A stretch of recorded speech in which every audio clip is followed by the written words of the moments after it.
एक शख्स सुबह सवेरे उठा, साफ कपड़े पहने और सत्संग घर की तरफ चल दिया ताकि सत्संग का आनंद प्राप्त कर सके। चलते चलते रास्ते में ठोकर खाकर गिर पड़ा। कपड़े कीचड़ में सन गए। वापस घर आया, कपड़े बदले और फिर से सत्संग घर की तरफ रवाना हुआ। फिर ठीक उसी जगह ठोकर खाकर फिर से गिर पड़ा और वापस घर आकर कपड़े बदले। फिर सत्संग की तरफ रवाना हो गया।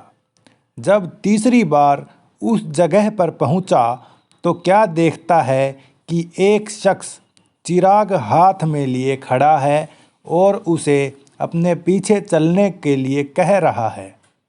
इस तरह वह शख्स उसे सत्संग घर के दरवाजे तक ले आया। पहले वाले शख्स ने उससे कहा कि आप भी अंदर आकर सत्संग सुन लें, लेकिन वह शख्स चिराग हाथ में थामे खड़ा रहा और सत्संग घर में दाखिल नहीं हुआ। 2-3 बार इनकार करने पर उसने पूछा कि आप अंदर क्यों नहीं आ रहे हैं। दूसरे वाले शख्स ने जवाब दिया, इसलिए क्योंकि मैं काल हूँ। यह सुनकर पहले वाले शख्स की हैरत का ठिकाना न रहा। काल ने अपनी बात जारी रखते हुए कहा, मैं ही था जिसने आपको जमीन पर गिराया था।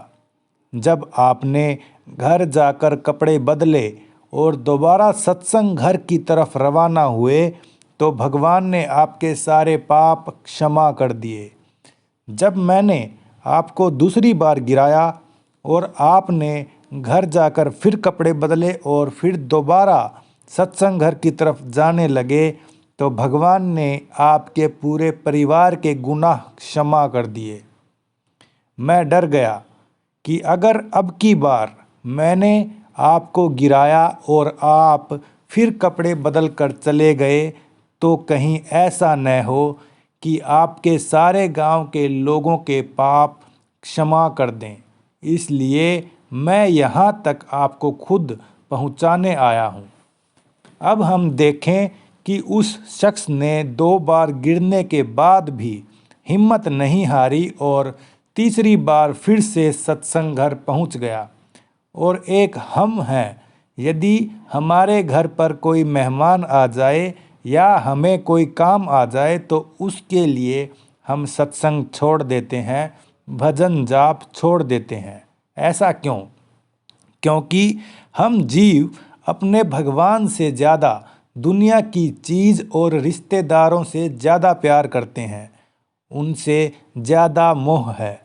इसके विपरीत वह शख्स 2 बार कीचड़ में गिरने के बाद भी तीसरी बार फिर घर जाकर कपड़े बदलकर सत्संग घर चला गया। क्यों?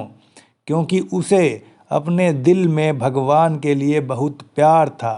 वह किसी कीमत पर भी अपनी बंदगी का नियम टूटने नहीं देना चाहता था। इसलिए काल ने स्वयं उस शख्स को मंजिल तक पहुंचाया जिसने कि उसे 2 बार कीचड़ में गिराया था और मालिक की बंदगी में रुकावट डाल रहा था।